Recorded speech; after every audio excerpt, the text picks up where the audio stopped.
Hello, everyone. Long time no see. It really has been a while, hasn't it? If you've been here before, then welcome back. I'm genuinely happy to have you here again. And if this is your first time joining us, then welcome. You've found us at a pretty exciting moment. It's been quiet around here for some time, but that doesn't mean the story's stopped. Far from it.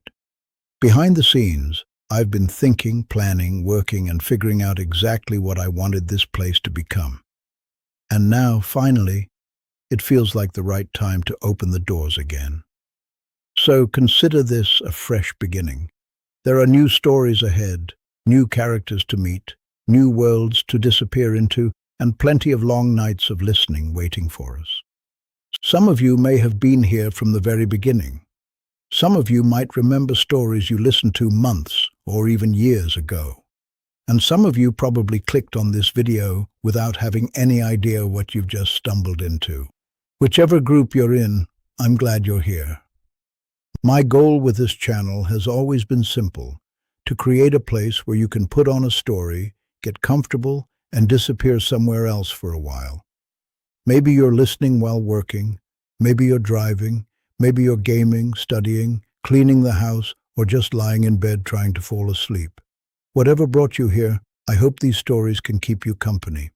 And this time around, there's a lot more coming. So if you've been waiting for the channel to wake back up, we're back. Make yourself comfortable, turn the volume up, and let's get started. Welcome back. I've missed this. The name on the charm Filius Flitwick had marked 11 OWL papers before 8 o'clock, which was, by his own private reckoning, a rather good morning's work for a man whose legs did not reach the floor when he sat properly in his chair. He had solved this 30 years ago with a cushion of exactly the right thickness, kept always on the seat, and a footstool that Hetty Sprigg dusted without being asked and without comment, the way she dusted everything in this house that belonged to him, and nothing that didn't. The top room under the eaves was his by the same long habit. It held a narrow bed, a washstand, a desk too big for the space, and the mirror. He did not look at the mirror. He had learned not to look at it in perhaps his third summer here, when he'd caught himself glancing up expecting his own round, whiskered, cheerful little face, and had seen instead nothing that troubled itself to arrive. No reflection at all, not even the room behind him, just a soft, patient grey, like mist that had decided to stay indoors. He had asked Hetty about it once, decades ago, in his first or second July, and she had said, "Oh, that old thing," in a tone that closed the subject as firmly as a trunk lid, and he had never asked again. It was not that he had forgotten his curiosity. It was that curiosity, in the Sprigg household, seemed to be one of those spells that simply didn't take. He worked through his 9th stack of charms papers, third years mostly, sitting their OWLs a touch early on appeal, poor loves, and making the sort of mistakes that came from knowing the theory and distrusting the wrist. He corrected a boy who had described the levitation charm's incantation with the stress on the wrong syllable, in writing, which took some doing, and awarded him an acceptable anyway because the diagram was lovely. Filius liked marking. He liked the particular pleasure of finding, in among the wrong answers, the one student who had clearly understood something nobody had quite taught them, and rewarding it out of proportion to the mark scheme, which was against the rules and which he did every single year. By 10:30, the light through the low window had gone properly gold, and his stomach informed him, with the squeak of a man used to being listened to by nobody but himself, that it was time to go down. The stairs in number 4, Tanner's Vennel, were built for people taller than Filius, which described everyone who had ever lived in the house except him, and he went down them sideways, one hand on the rail, the way he had gone down them every summer since 1954. At the bottom, the passage narrowed towards the kitchen, and it was here, always here, in this exact stretch of flagstones, that the household performed its small, wordless choreography around the cellar door. The door was set low into the scullery wall, iron-banded, painted a shade of green so old it had gone the colour of a bruise. There was no lock on it that Filius had ever seen, and no handle either, only a ring of blackened metal that nobody touched. Hetty, coming through with a basket of jars, took the long way round the table rather than pass close to it, though the short way was shorter by all of 4 feet. Ambrose, her husband, when he had occasion to fetch coal from the far end of the scullery, went by the window side and back again, a route that made no sense unless you understood it as a door being avoided. Even the cat that sometimes came in from next door sat down at a fixed distance from it and would go no nearer, tail wrapped tight, ears flat, as if listening to something below the range of a person's hearing. Filius himself had developed the habit without noticing he'd developed it. 30 summers of not walking directly past that door had worn a groove into him as real as any worn into the flagstones, and it was only sometimes, rarely, that he caught himself mid-step and thought with the mild surprise of a man noticing an old scar, "I have never asked what that is." He had not asked, not once, not in 30 years. It was, he thought, rather remarkable, the things one simply let alone in a house that fed one and warmed one and kept one's cushion just right on the chair. He was not a man who lacked courage. The dueling trophies on his own mantelpiece at Hogwarts would have argued otherwise, had trophies opinions, but courage, he had found, was a thing you spent on what frightened you, and the cellar door had never frightened him exactly. It had only ever felt like someone else's business, the way a neighbour's raised voices through a wall are someone else's business, right up until they aren't. "Morning, Filius," said Hetty Sprigg, without turning from the stove, where 6 pans of raspberries had been reduced to a purple simmer that smelled of the whole of July. She was a broad, weathered woman with 4 arms that could have wrestled a blast-ended scroot to a drawer, and she had never in 30 years called him Professor, which he loved her for. "Morning, Hetty. Marking's done for the day. Well, the morning's worth. Shall I make myself useful?" "You can write labels," she said, "if your hand's steadier than my husband's tongue this morning." From the table, where he was engaged in the apparently Herculean task of drying a kettle with a cloth, Ambrose Sprigg made a sound that might have been a laugh, or might have been the beginning of a sentence. He was a thin, stooped man, mostly silent, with the particular quality of looking permanently on the verge of remembering something urgent. "I was only going to say," Ambrose began, "about the kettle." "You've been only going to say about the kettle since Tuesday," said Hetty, not unkindly, ladling jam into the row of jars Filius had already lined up along the table's edge, tallest to smallest, because he could not help himself. "It's only that it whistles wrong," Ambrose said. "Not the note it used to. It's gone up, like it's—" He stopped, frowning at the kettle as though it had personally wronged him, then set it down on its ring with the air of a man abandoning an argument he'd never properly started. "Never mind. It's the wasps, I dare say." "Everyone in this lane blames the wasps," Filius said, pulling his chair up to the corner of the table Hetty had cleared for him, a corner exactly the height he needed, because 30 years of visits had taught this house his measurements the way it had taught him its flaws.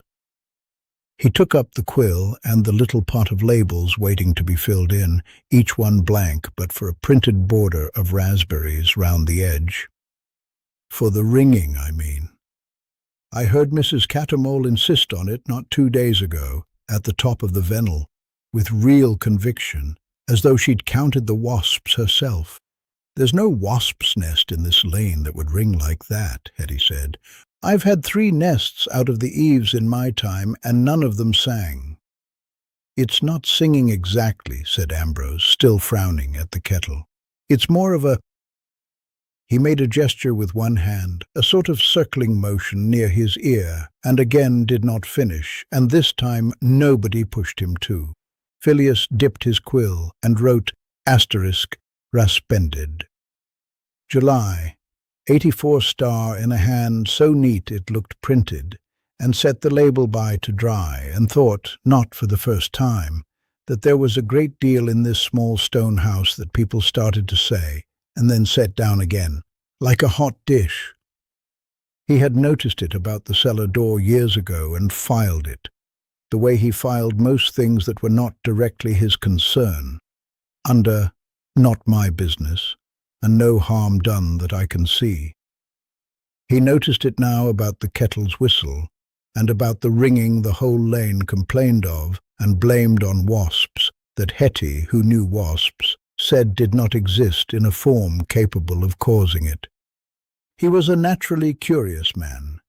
It was rather the whole of his professional life, curiosity dressed up as charms. But a man could go decades not asking a question in someone else's kitchen, if the kitchen was kind to him, and the raspberries were good, and the cushion on his chair was exactly the right thickness. "There," he said instead, holding up the finished label between finger and thumb. "Will that do you, Hetty?" She glanced over, jam ladle dripping gold red onto the table's oilcloth, and nodded. "That'll do lovely. You've a better hand than the label printer in Diagon Alley, and I've told him so to his face." "High praise," said Filius, pleased, and reached for the next blank label, and did not look towards the scullery, where the low green door sat as it always sat, silent, handleless, and entirely unremarked upon, the way it had sat, unremarked upon, for 30 years of his Julys and, he supposed, though he had never once thought to ask, for a good many Julys before that. Times. Rain had threatened all afternoon and never quite committed to it, so the lane was close and grey when Filius came out of number 4 at 4 o'clock precisely, letters under his arm, and turned left for the post office at the top of Tanner's Vennel. He had walked this route so many hundreds of times that his feet knew the cobbles better than his eyes did. The one that rocked outside the tanner's old shop front, the 3 that ran uneven by the well. And he could have made the walk with his eyes shut, which was fortunate because his eyes were mostly on the sky, judging whether he would need the umbrella charm before he was home again. He heard the ringing before he had gone 20 yards. It was thin and high, and it did not come from any one direction. That was the maddening thing about it, the thing that made Mrs. Cattermole so sure of her wasps, because a sound that has no source is a sound the mind insists on explaining.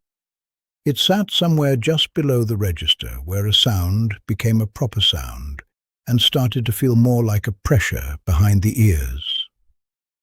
Filius stopped walking and tipped his head, the way he did in his classroom when a student's incantation carried the faint, telltale hum of a charm about to misfire, and he thought, that is not wasps. That is not anything with wings. Afternoon, Professor Flitwick. Old Balfour Nettles was on his doorstep 3 houses up, wand out, attempting, with the particular stubbornness of a man who had cast the same charm every summer for 40 years, to renew the drying charm on his washing line before the rain came. Filius lifted a hand in greeting and came on, glad of something to look at that was not the empty middle of the street. "Mr. Nettles," he said, "difficult afternoon for it." "It's the light," Nettles said, squinting up at the low sky as though the fault lay entirely with the weather and not with him. "Never can get the charm to hold when the light's flat like this." He gave his wand a brisk flick and said the incantation, and Filius, out of nothing but professional habit, watched the movement, a decent wrist, nothing wrong with the technique, and watched the wand. It sputtered.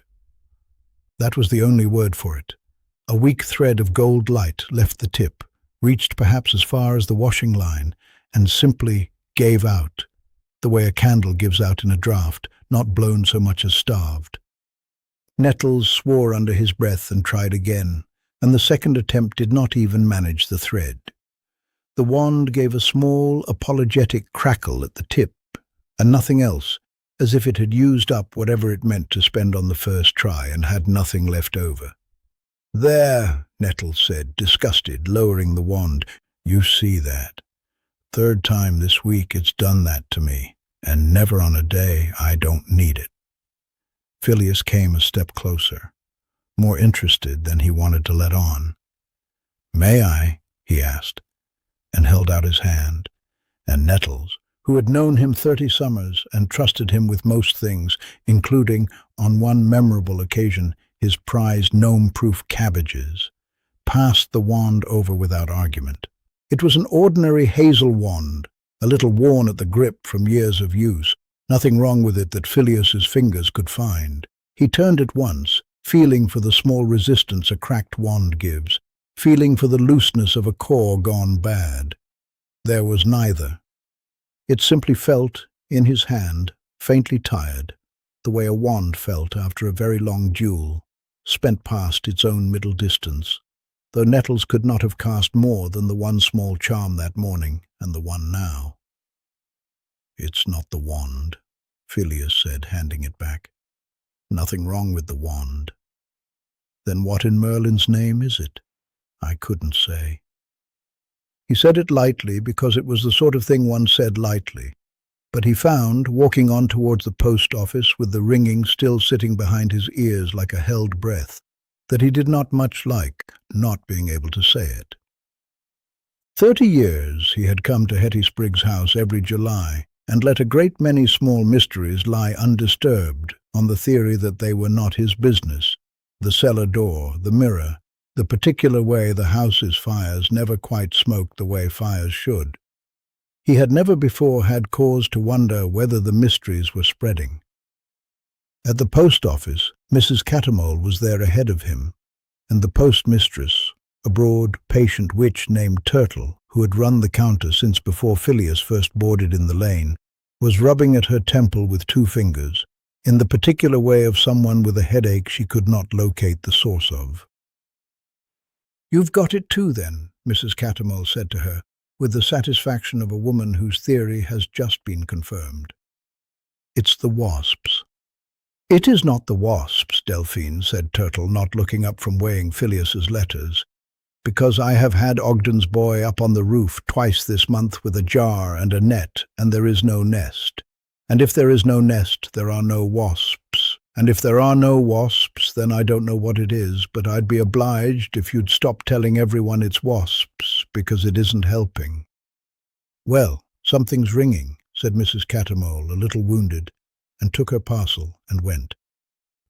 Filius paid for his postage, exchanged a few words with Turtle about her headache. Willow bark, he suggested, or a migraine draught from the apothecary 2 doors down, though he suspected, watching her rub at her temple again, that neither would touch whatever this actually was, and went back out into the lane which had begun, at last, to make good on its earlier threat and spit thin rain onto the cobbles. He walked home more slowly than he had walked up, turning the wand business over.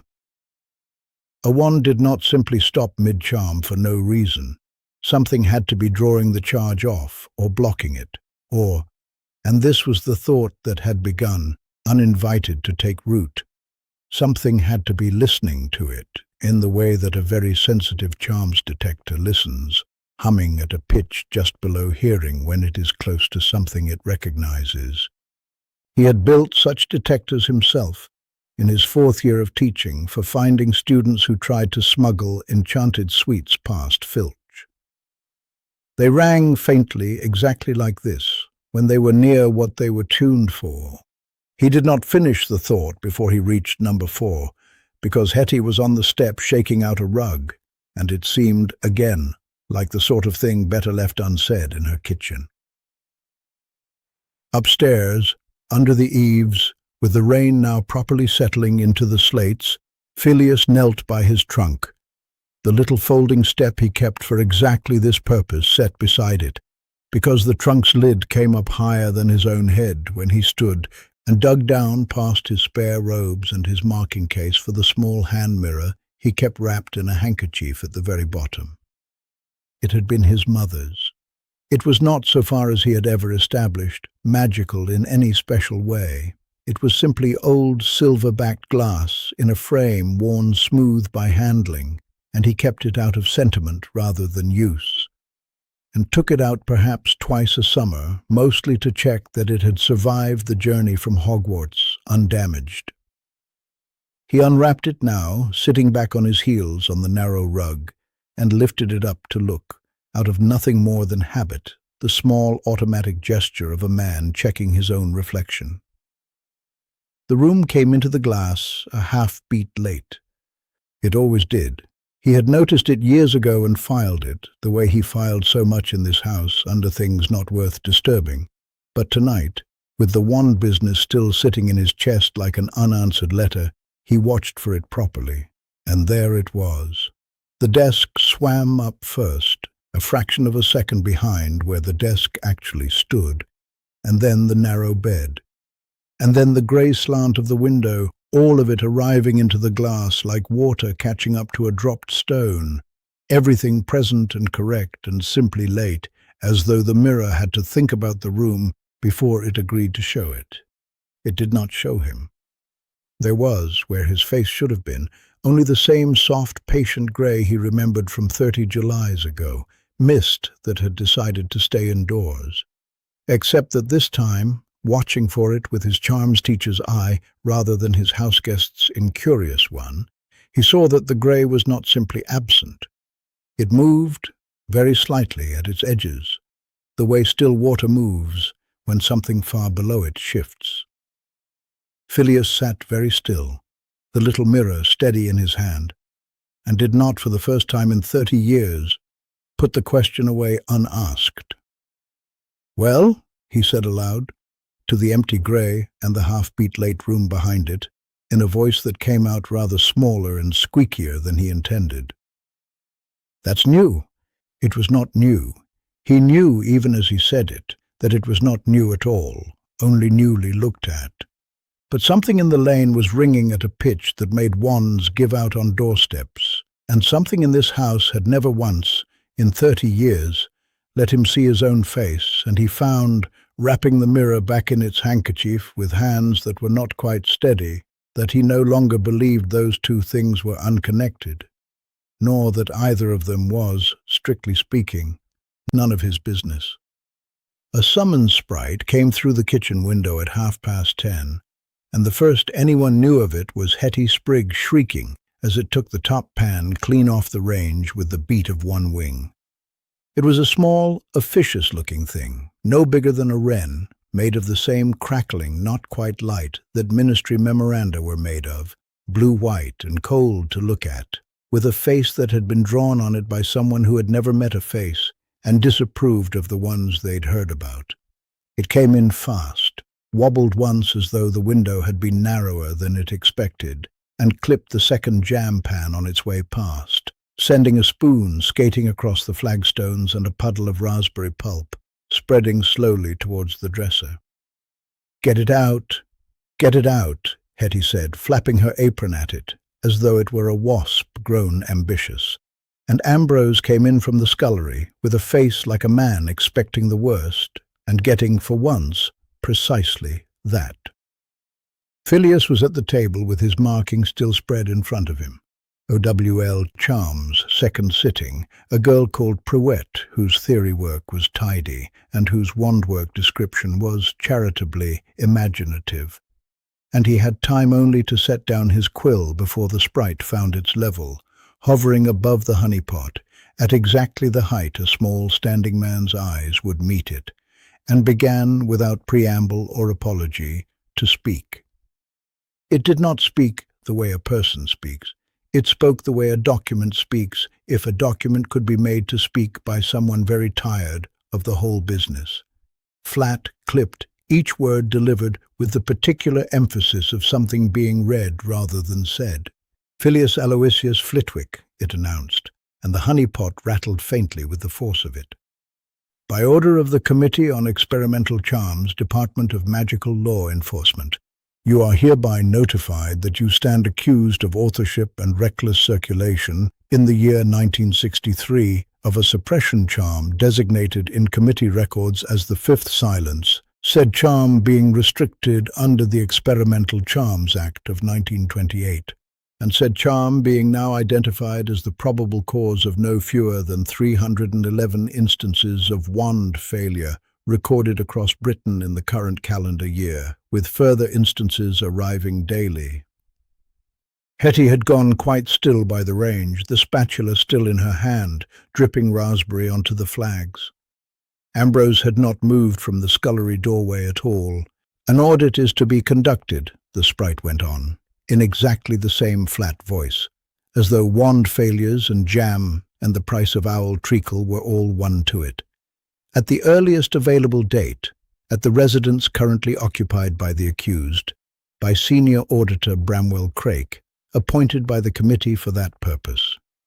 The accused is required to make himself available, to produce any papers, notes, drafts or correspondence relating to the charm in question, and to refrain, here the voice sharpened very slightly, the way a schoolmaster's does on a word he means to be remembered, from performing any further experimental charms work of any kind, pending the outcome of this audit.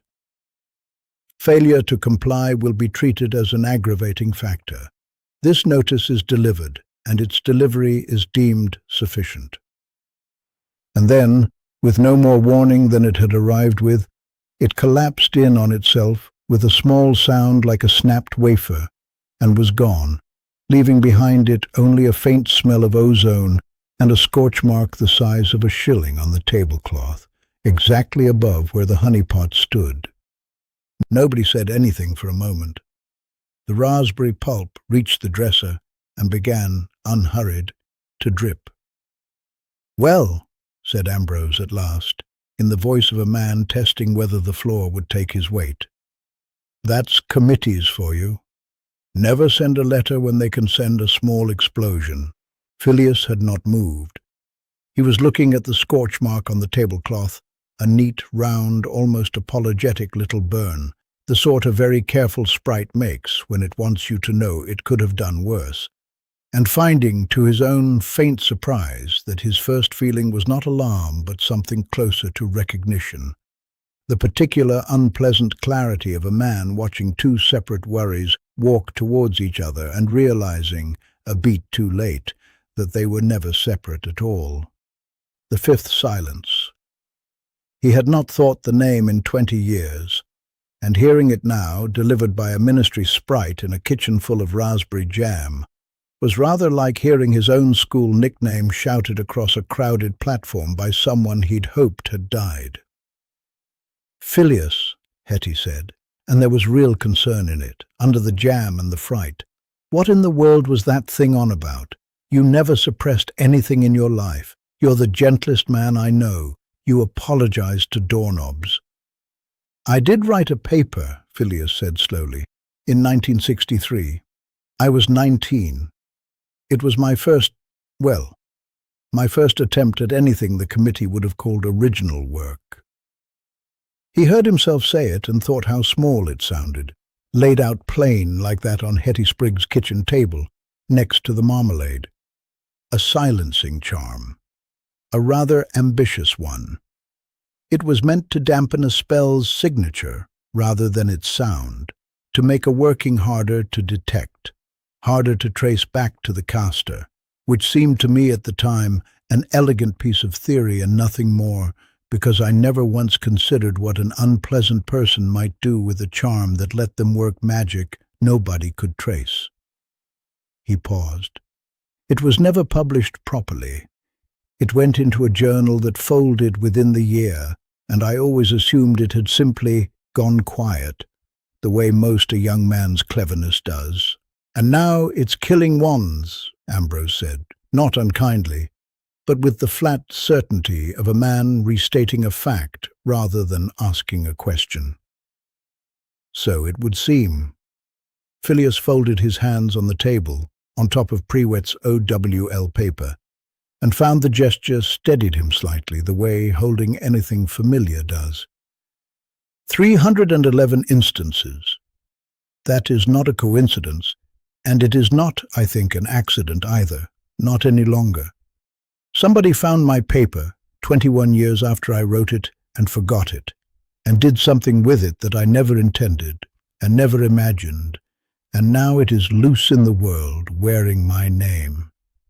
He thought, unbidden, of the ringing in the lane, of Nettles's wand, spending itself on nothing and having nothing left, of the grey mist in his mother's mirror, moving very slightly at its edges, the way still water moves when something far below it shifts. He did not say any of that aloud. Not yet.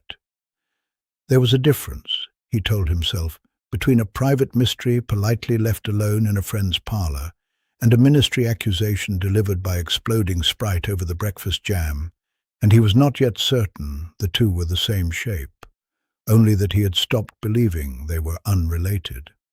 "When's this auditor coming, then?" Hetty asked, setting down the spatula at last and reaching for a cloth to deal with the raspberry, because there is very little in the world that cannot be improved, in Hetty Spriggs' estimation, by first mopping up the mess. It said earliest available date. Ministry earliest available generally means next Tuesday, and no warning. As if summoned by the very question, and Filius would afterwards spend some private amusement on the timing of it, though at the moment it struck him as considerably less funny. There came a sharp double knock at the front door, the kind that announces itself as official before anyone has opened anything.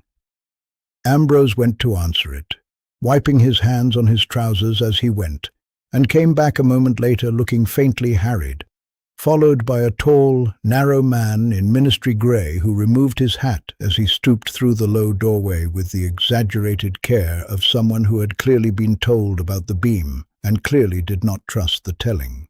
"Bramwell Craik," the man said to the room in general, in a voice as narrow as the rest of him, dry as a filed document. "Senior Auditor, Committee on Experimental Charms." He looked around the small kitchen, at the raspberry pulp, at the scorch mark on the tablecloth, at the marking papers, at Filius himself, sitting very small and very upright at the table. And something in his face suggested he had seen worse kitchens and less promising audits, but not by very much. "I understand," he said, "that the notice has already arrived. Good. Saves us both a great deal of unnecessary politeness." He set a slim leather case on the table with the deliberate care of a man laying out surgical instruments, and drew out a folded sheaf of papers that had clearly been copied many times, the ink gone slightly grey at the edges. "Professor Flitwick," he said, and it was not really a question, though he paused as if it were, "I'll need somewhere I can spread these out. And I'll need you to tell me, in your own words, everything you remember about the fifth silence, and I would very much advise you to remember it accurately, because I have 311 dead ones in a file at the office, and every one of them has your name attached to it whether you like it or not." Hetty, to her enormous credit, had already cleared a space at the far end of the table, sweeping Prewet's OWL paper gently aside without being asked, and Filius, looking at the grey-edged copies unfolding under Craik's narrow hands, understood that whatever he had planned to do with the rest of his July, the mirror, the cellar door, the ringing in the lane, had just been rearranged for him by a committee that did not know, and would very likely not care, that it had arrived in the middle of something else entirely. Times. Bramwell Craik did not so much enter the parlour as measure it. He stood a moment on the threshold with his hat under one arm and his leather case under the other, his eyes moving along the low beams, the dresser, the window with its crooked latch, as if he were totting up the room's shortcomings for a report that would go somewhere unpleasant. Ambrose hovered behind him with the kettle still in hand, unsure whether he had been dismissed or merely overtaken. "This will do," Craig said, in the tone of a man granting a small mercy. "Tea, if you have it. No sugar. I find sugar interferes with concentration, and I shall need what concentration I have left after the journey I have just had." Hetty, recovering herself faster than anyone, said she would put the kettle on properly and went to do it, casting one glance back at Filius that he understood perfectly. "Behave, and I shall find out what this is about the moment his back is turned." Craig set his case on the parlour table, unbuckled it with the economy of a man who had done it several hundred times that month alone, and drew out the same grey-edged sheaf he had shown in the kitchen, along with a second, thicker one bound with cord that had clearly been untied and retied more often than it liked. He arranged both with their edges square to the table's edge, adjusted them by perhaps half an inch, and only then sat, folding his long frame into the armchair as though it had been built for someone shorter, and he intended to hold it accountable for that. "Professor Flitwick," he said, "you'll forgive me if I don't waste time on the pleasantries the committee's letter no doubt led you to expect. I've had 4 departures cancelled this month by more pleasant men than myself, and I don't intend to be the 5th. He looked up. "You wrote a paper in the spring of 1963 on a 5th state of charmed silence, with notes toward its practical application. You were 19.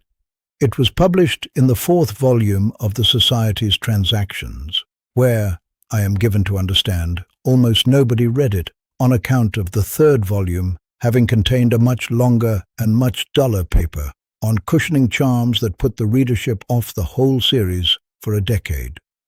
Am I correct so far?" "You are," Filius said, and found his voice smaller in the parlour than it had been in the kitchen, not from fear, though there was some of that, but from the particular strangeness of hearing 21 years of his own life summarized by a stranger with a filed voice, as if it were a line in an inventory. "I wrote it the summer after my 7th year. I'd wanted to show that the 4th state, the one everyone taught as the last, the deep hush you'd use for a sick room or a nursery, wasn't in fact the floor of what a silencing charm could do. I thought there was a 5th register beneath it, quieter than quiet, if you like. I found a way to reach it." "You found several ways, as it turns out," Craig said, not unkindly, but not warmly either. The dryness in his voice seemed less a manner than a permanent condition, like a man who had spent so long reading depositions that his throat had taken on the texture of the paper. "That is rather the trouble." He drew a second sheet from the thick, cord-bound file and laid it beside the first, and Filius saw, upside down across the table, a column of names running the length of the page, each with a date beside it, each date falling somewhere in the last 20 years. 140 depositions, Craig said. "That is the current figure, as of Tuesday. It will be higher by the time I file my report, because 2 more owls arrived at the office this morning while I was packing. 140 separate households, in 9 counties, all reporting variations on the same 3 symptoms, in this order. First, a ringing, high, thin, easily mistaken for an insect, which is why most of them didn't report it for weeks, sometimes months. Second, a period, anywhere from a fortnight to the better part of a year, during which ordinary charms work in the affected property becomes unreliable. Not impossible. Unreliable. Spells that should hold don't quite hold.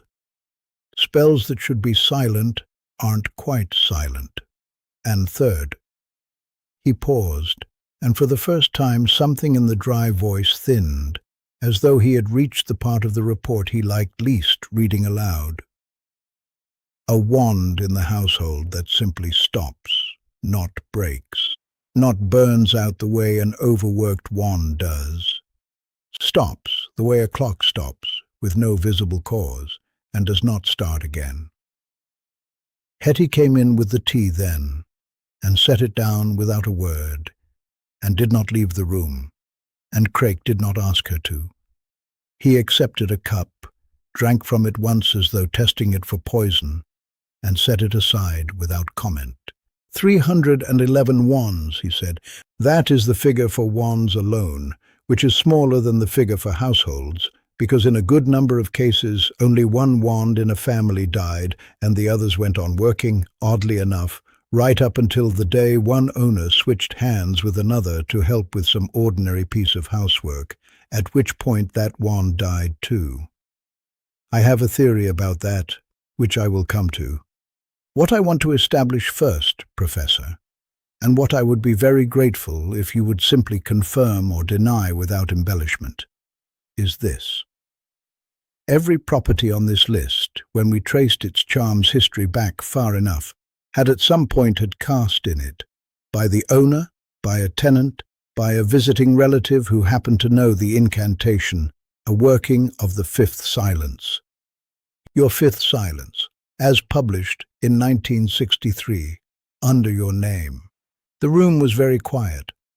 Ambrose had stopped in the doorway with a jam jar still in his hand, forgotten, and Hetty stood with her arms folded and her mouth set in the particular line she used for bad news at the greengrocer's, which Filius had learned over 30 years, meant she had already decided whose fault this was, and was simply waiting to hear whether she was right. I confirm it, Filius said, because there was nothing else honest to say. I would want to see the list before I swore to every entry, but I don't doubt the pattern. The charm was reproduced in 3 later compendiums and translated into French in 1969, badly, which I complained about at the time and nobody thanked me for. It would have been available to anyone with a ministry library card and an afternoon to spare. Quite, said Craig. So?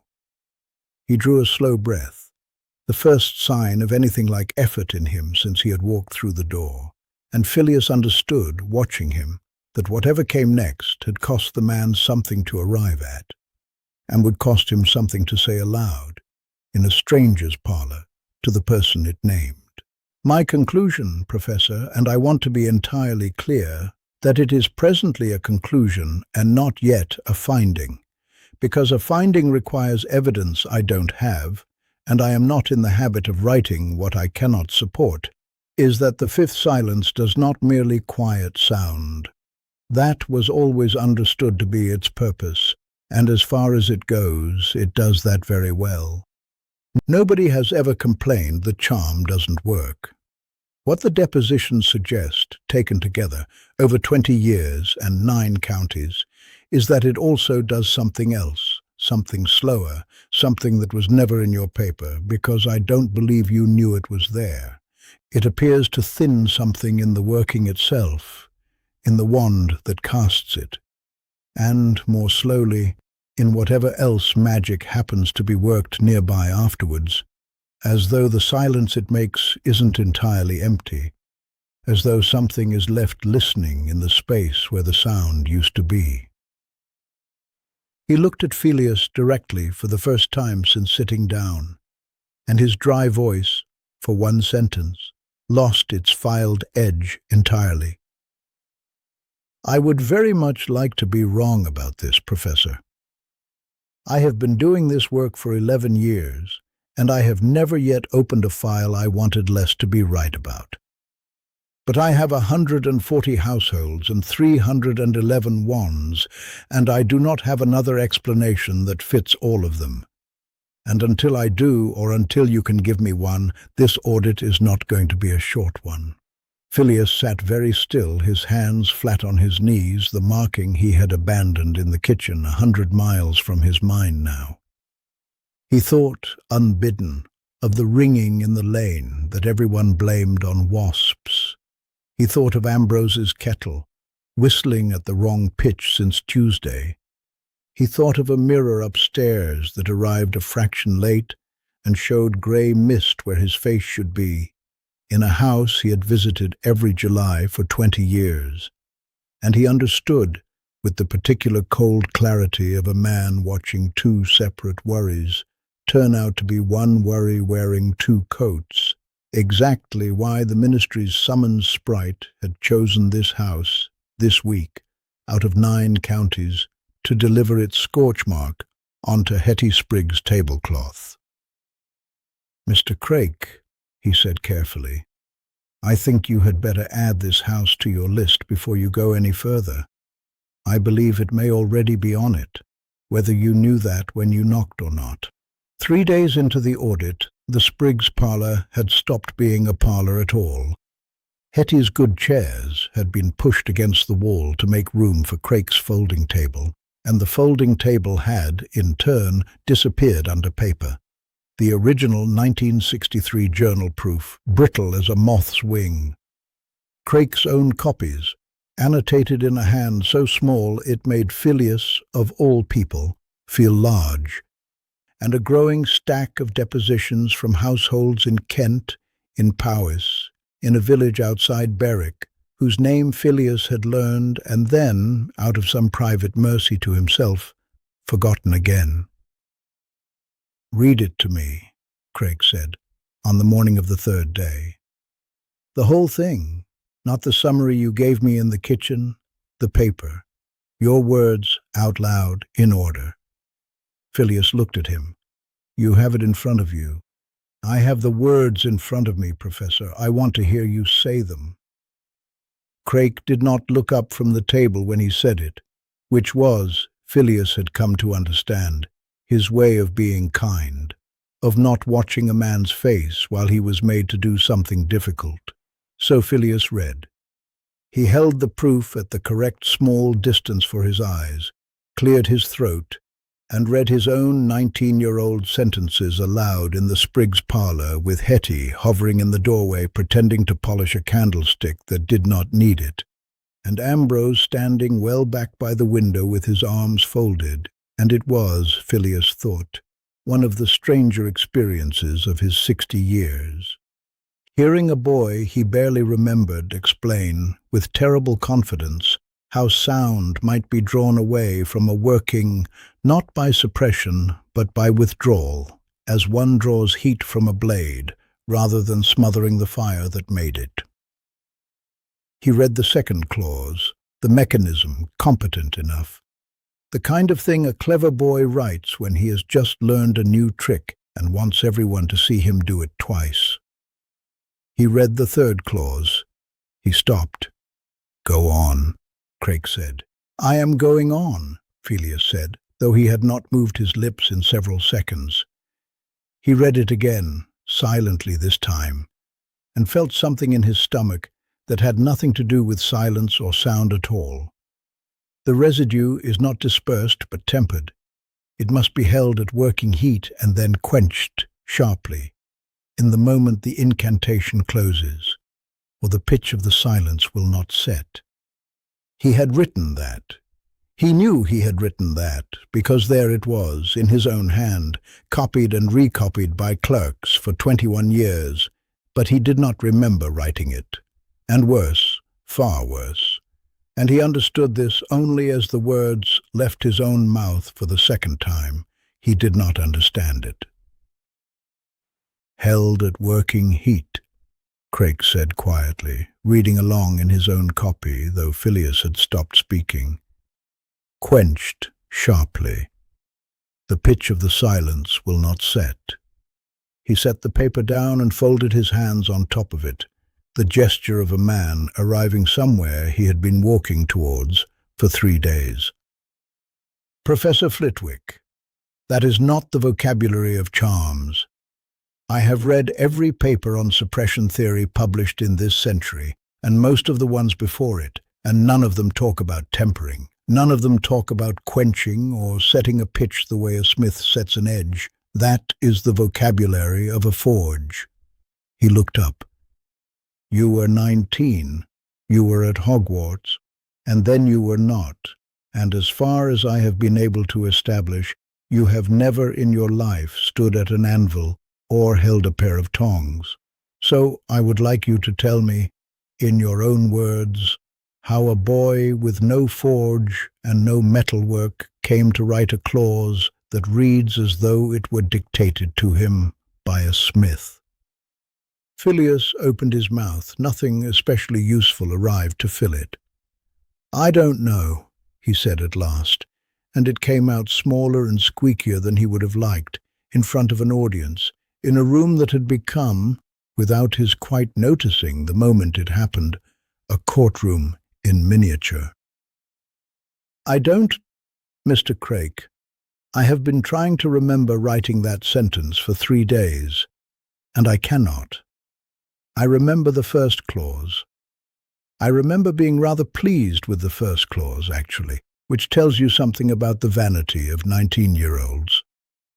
I remember writing the second clause at my mother's kitchen table with a headache. I do not remember the third clause at all, and I have read it 11 times since Tuesday, hoping it would start to, and it has not." "Could someone have added it?" Ambrose asked from the window, "after the fact, before it was printed?" "It's possible," Craik said, without looking away from Filius. "It would explain a great deal. It would also mean that somebody, 21 years ago, was clever enough to find an unpublished theoretical paper by a 19-year-old, understand it well enough to extend it correctly, and patient enough to wait 2 decades before using what they'd built. That is not a comforting alternative, Professor. I want you to understand that, before you reach for it too gratefully." Filius did not reach for it gratefully.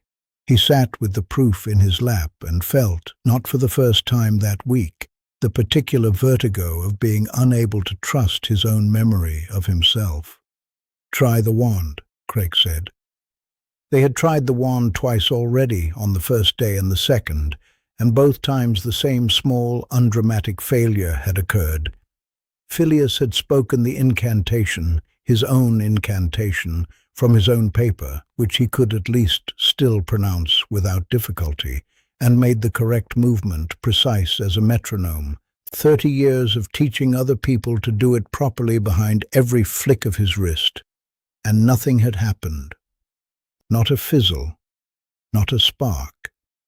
A silence that was, if anything, too complete, as though the room had briefly forgotten what sound was for, and then remembered, embarrassed, a half-second later. The third attempt, on the morning of the third day, was worse. Filius stood in the middle of the parlour, between Craik's table and Hetty's abandoned candlestick, and raised his wand, and said the words, "Taseo extractum," 4 syllables he had chosen at 19 because they sounded, he'd thought then, appropriately grave, and made the downward drawing movement the third clause described, and the room went silent in the ordinary way, the way any decent silencing charm does, for perhaps 2 seconds. Then it rang. It was the sound from the lane, the sound everyone in Tanner's Vennel had spent a fortnight blaming on wasps, except that this time it came from inside the room, from somewhere behind Filius's own sternum, it felt like, a high, thin note that was not quite a bell and not quite a struck glass, and had, underneath it, something that was almost a word, if a word could be made of nothing but its own outline. His wand went cold in his hand.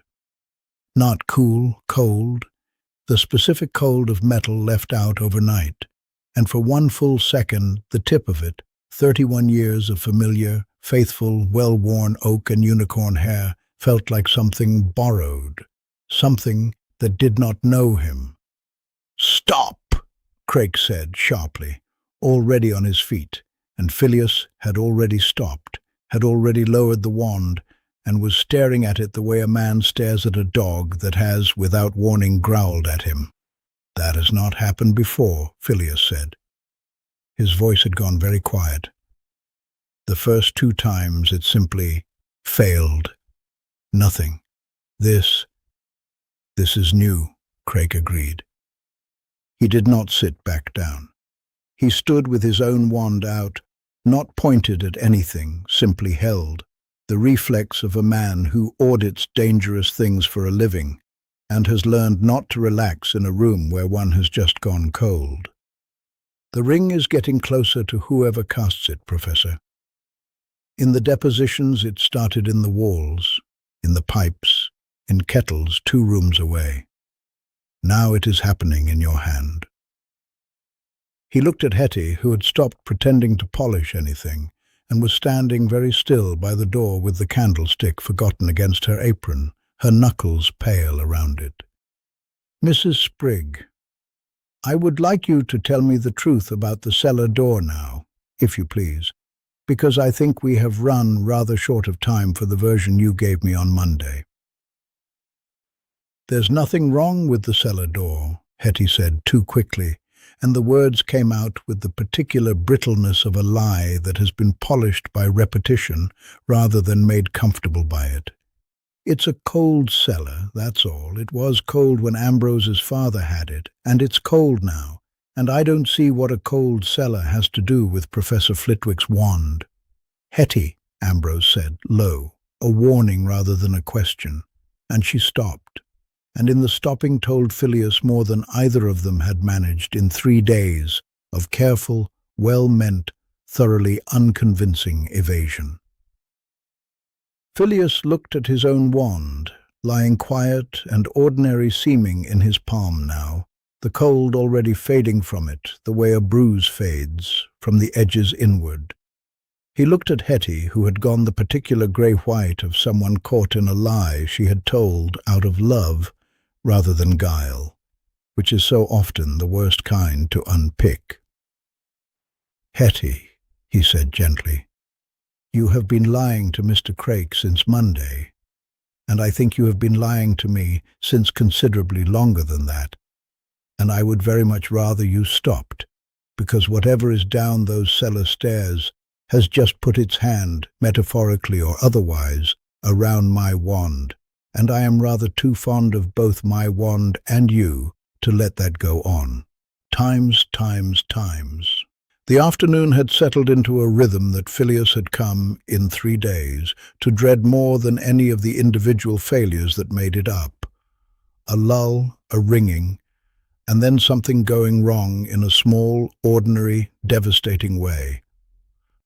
Lem Sprigg, Hetty's cousin from over the water in Kirkcudbright, a broad sunburned man with a laugh too big for the parlour, and a habit of saying now then, before almost everything he did, as though warming an engine, had come by that morning to borrow a hedge-trimming charm, and had been persuaded, against his own better instincts, to stay for the audit, just to see what all the fuss is. He sat at the far end of the table with his wand across his palm, demonstrating for Craik's benefit a perfectly harmless trimming charm he had used on that same hedge every summer for 11 years, and it was in the middle of the second syllable E. Filius heard it distinctly, the ringing rising out of nowhere the way it always did, a thin high note just under the edge of hearing, that Lem's wand simply stopped being a wand. It did not spark or smoke or do any of the theatrical things Filius half expected by now.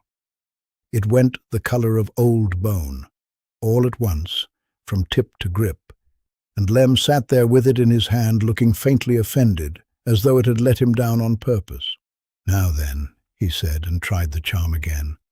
And nothing happened at all, not even the small failed flicker that a badly cast spell usually gives. Now then, that's not right. No, Craik agreed, already crossing the room with the particular economy of a man who has crossed a great many rooms towards a great many ruined wands. He did not touch Lem's hand.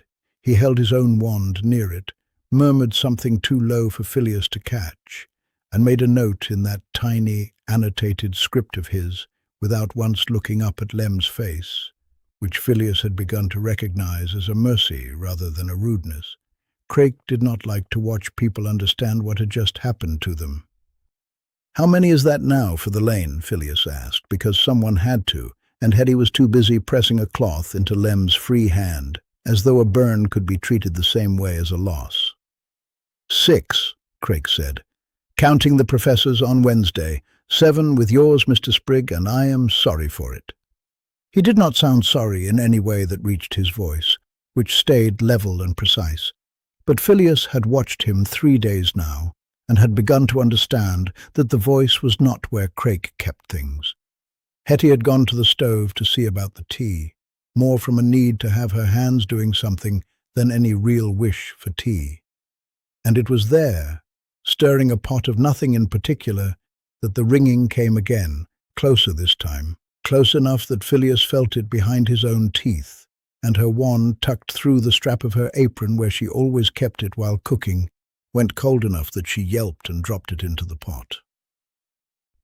"Ambrose," she said, more startled than hurt, fishing it out with the wooden spoon while it dripped grey-white liquid across the hearthstone, and Ambrose came through from the passage at a speed Filius had not previously believed the man capable of, and stood there wringing his cap in both hands, while Craik examined the wand with the same tired, careful attention he had given all the others. "Dead," Craik said. "I'm sorry, Mrs. Sprigg, truly dead, not merely quiet. I shan't insult you by suggesting otherwise." He set it on the table beside Lem's, the two of them lying there like something laid out for a wake, and for a moment nobody in the kitchen said anything at all.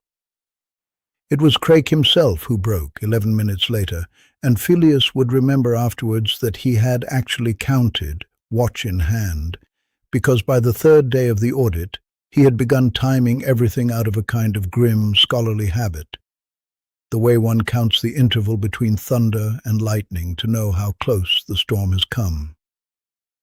Craik had gone out into the hallway to send a message off with the summons sprite, a short business-like dispatch to whatever office in London was keeping the tally, and the ringing came a 4th time that afternoon, and this one Filius heard rise and then simply not fall away, the way the others had. He went out to find Craik standing quite still by the coat pegs with his own wand held out in front of him, watching it the way a man watches a wound he has not yet decided whether to feel. "It's mine now," Craik said without turning. His voice had lost none of its evenness, which Filius found, oddly, more unsettling than if it had shaken. "I audit dangerous things for a living, Professor, and I have never once had one reach for my own wand before. That is new information, and I do not care for it." "How long?" Filius asked. "We'll see."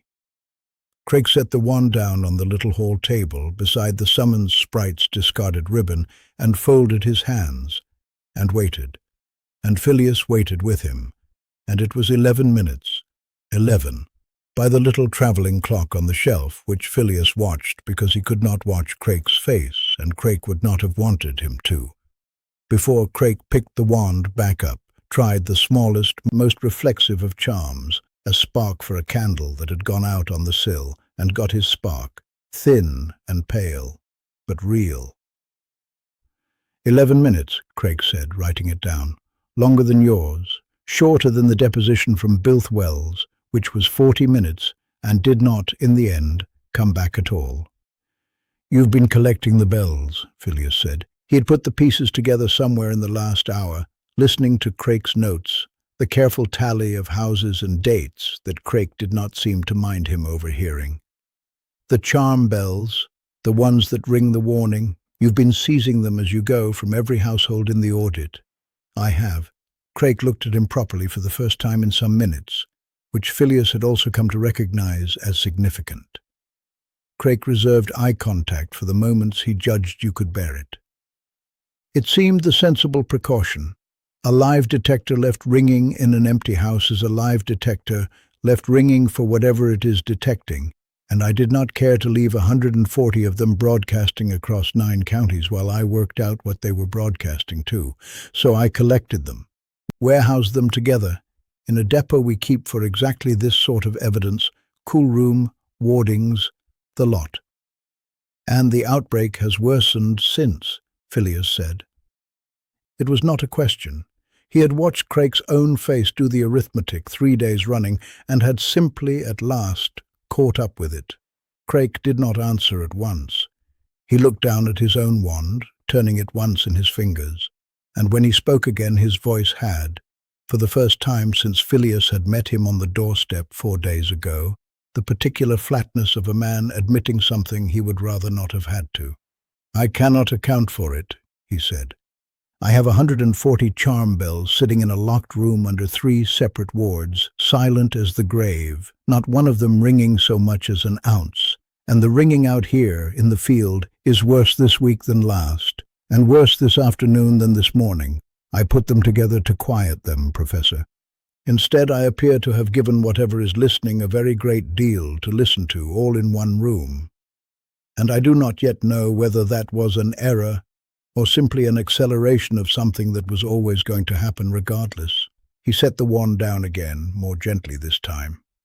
"I do not enjoy telling you that. It is not the sort of thing an auditor is meant to say." Filius said nothing for a moment. The candle on the sill, relit by Crake's thin returning spark, guttered once in a draught from the front door, and steadied. They went back through to the kitchen, where Hetty had got Lem settled with tea he wasn't drinking, and had begun, in the particular overbright voice of someone determined to change the subject before it changed her, to ask Crake whether he'd had any lunch, and would he not sit down properly. There was a whole ham going spare, and it was into the middle of Crake's polite and weary refusal, that she said, apropos of nothing anyone had asked her, "Filius wasn't even here in the summer of '63, you know. He was up north that year with his mother's people. I remember it clear as anything. You can ask Ambrose." Ambrose did not look up from the wand he was turning over in his hands. Filius looked at Hetty for a long moment, and felt something in his chest that was not quite anger and not quite pity, because he understood exactly what she was doing and exactly how badly she was doing it. "Hetty," he said gently, "I was 19 in the summer of '63 and had left Hogwarts the year before, and I wrote that paper in my own room in London, not here, and not with my mother's people, who by then were all in Bath. You know this. I have told you this story at your own kitchen table more times than I can count, usually while you were laughing at how young and foolish I sounded." Hetty's mouth opened, and then closed again, and she looked for a moment, exactly as old and as frightened as she was, standing there with a teapot she no longer had any real use for.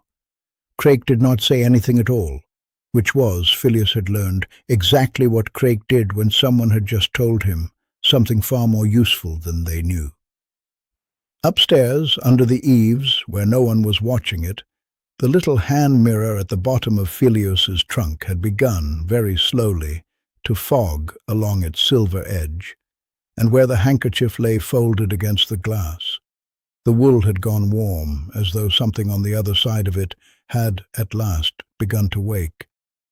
Hetty had gone up to bed with the particular carefulness of a woman who knows she has said something she cannot unsay, and Ambrose had followed her without a word, still turning the dead wand over in his hands, as though it might yet give him an answer if he was patient enough. Crake had taken his folding table's worth of paper back to the room the Spriggs had given him, on the promise, extracted by Filius, who did not entirely trust it, that he would sleep, or at least lie down before morning. Lem had gone home to his own cottage with his wand wrapped in a tea towel like something injured, which, Filius supposed, it was. Which left Filius alone in the kitchen at close to 1 in the morning, listening to the house settle, and thinking about a handkerchief that had gone warm against a mirror nobody had touched. He went up for it without quite deciding to. That was how he thought of it afterwards, at least. Not a decision, more a thing his feet did while his mind was occupied elsewhere. The stairs under the eaves creaked in the 2 places they had always creaked, and the room was cold in the way of rooms that have had no fire lit in them for a week of high summer, and the trunk was exactly where he had left it, and the mirror was exactly where he had left the mirror, except that when he lifted the handkerchief away, his fingers came away warm, properly warm, the way a stone stays warm after a whole day of sun, long after the sun itself has gone. He looked at himself in it briefly, out of old habit, and saw nothing, the same patient grey mist that had greeted him for 30 years, except that this time, deep in the mist, something like a light was moving, small and steady, the way a candle moves when someone is carrying it through a house they know very well in the dark. Filius stood very still and thought about the green door. He had walked past it perhaps 4,000 times.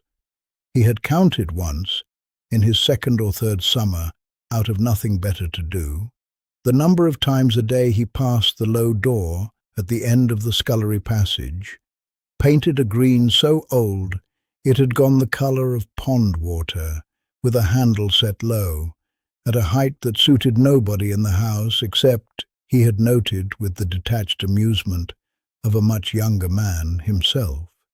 He had never opened it. He had never asked. Hetty's tone, the very first time, had closed the question as neatly as a trunk lid, and he had let it stay closed for 3 decades because that was, he had told himself, simply what one did in a house one loved. One left certain doors alone, the way one left certain silences alone at a friend's table, out of courtesy rather than in curiosity. He understood now that it had never been courtesy. It had been the charm working on him precisely as it had been built to work. He put the mirror inside his robes, against his chest, where its warmth sat like a coal that would not quite burn him, and he went down through the dark house to the scullery passage, and he did not let himself stop walking until his hand was already on the low green door's low handle. It opened without a sound. That, more than anything, told him where he was going. Stone steps, cut narrow and worn in the middle by feet, many feet, over many years, going down and coming up, led into a dark that his wand light did not so much banish as merely negotiate with. The air smelled of cold iron and coal dust, and underneath that, something older and drier, like the inside of a very old book. He counted the steps as he went because counting things was what he did when a situation had outrun his ability to feel calm about it honestly, and he reached the bottom at 19. The cellar was a forge. He knew it for a forge before his eyes had properly adjusted. From the shape of the darkness alone, the low brick hearth against the far wall, cold and banked with ash, gone the grey-white of something that had not been disturbed in decades. The long stone trough beside it, dry, the chimney breast rising up into black. His wand-light found the bellows first, folded and hung on an iron hook, the leather gone stiff and cracked along every fold like the skin of something very old. Then the racks. They ran along the whole of one wall, floor to ceiling, and they were full of bells. Not bells that rang, not yet, not any of them, though Filius's ears had already begun, faintly, to ache in the particular way they had learned to ache these past 3 days. But bells in the raw, in every stage of unfinished work, some no more than lumps of cast metal, roughly bell-shaped, waiting for a hand to give them a proper curve. Some further along, their lips ground true, but their crowns still rough. A few, near the top, that looked all but finished, silver bright, where the tarnish of 40 years had not yet had time to settle before whatever hand had made them stopped making them. Filius counted 11 full shelves without trying very hard, and stopped counting on the 12th, because the number had begun to frighten him in a way that arithmetic usually did not. On the workbench below, the racks lay the tools, tongs of 6 sizes, hammers with heads worn smooth on one face and sharp on the other, a set of graduated moulds, nested inside one another like a mother's set of mixing bowls. He picked up the smallest pair of tongs without meaning to, the way one picks up a familiar object in an unfamiliar room simply to have something solid in one's hand, and found that they fit his own grip almost exactly, sized, it seemed, for hands smaller than an ordinary wizard's. Sized, he thought, going very cold indeed, for hands rather like his own. He set them down again. It was the socket that undid him. It sat at the workbench's far end, cut into the wood itself, a shallow oval depression with a raised lip running round it, clearly meant to hold something and hold it steady while a hand worked above it. And it was, when he brought his wand light close and made himself look properly, cut to exactly the shape of a hand mirror's hammered silver back. Not a shape like it.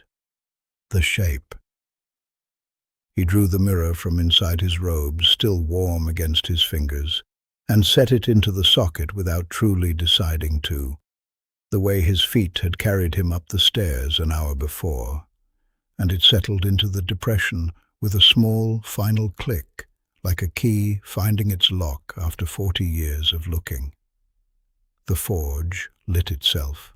Not with fire, the hearth stayed dark and cold, the ash undisturbed, but with a soft grey glow that rose out of the mirror's surface and filled the room the way water fills a basin, evenly, from the bottom up. And in that light Filius saw, on the underside of the workbench, where he would never have found it by ordinary wand light, a plaque no bigger than his own palm, engraved in a hand he knew. He knew it because it was his own. Not the round, careful, overformed hand he had learned at Hogwarts and grown out of by his 20s, into something quicker and squeaker on the page, the way voices squeaked and settled, but younger even than that, cramped and uneven in the way of someone writing fast, in poor light, in a hurry to be finished with the thing he was writing before he lost the nerve to finish it. He read it 3 times before he let himself believe he had read it correctly the first time. I, Filius Flitwick, being of sound mind and free will, on this, the 9th of August, 1963, do bind the 5th silence and all its issue to this house and this forge, and to no other, for so long as the forge stands unopened, in exchange for the release of my father's debt to the house of Krell, which release I have this day received in full. He sat down on the cold stone floor. He did not decide to do that either. His legs simply stopped being willing to hold him up, and the stone was very cold through his trousers, and he sat there in the grey light with the plaque still held an inch from his face, and thought, with a clarity that felt almost cruel in its steadiness, that he had been 19 years old and frightened, and his father had owed a debt to people whose name he had never once, in 21 years since, allowed himself to remember, and that someone, some house, some family called Krell, had known exactly what a frightened 19-year-old with a gift for charms theory and a father in trouble could be made to sign if the terms were dressed up cleverly enough in his own borrowed vocabulary of silence and thinning and deepened proof. He had not forgotten writing the 3rd clause because someone had forged it into his paper after the fact. He had forgotten it because he had written it himself, down here, in this exact spot, with these exact tools, and had spent 21 years teaching himself, summer after summer, in this very house, not to remember that he had. Above him, through the low ceiling, he heard a floorboard creak. Hetty's floorboard, the one outside her own bedroom door, the one that always creaked when she stood a long time listening rather than walking.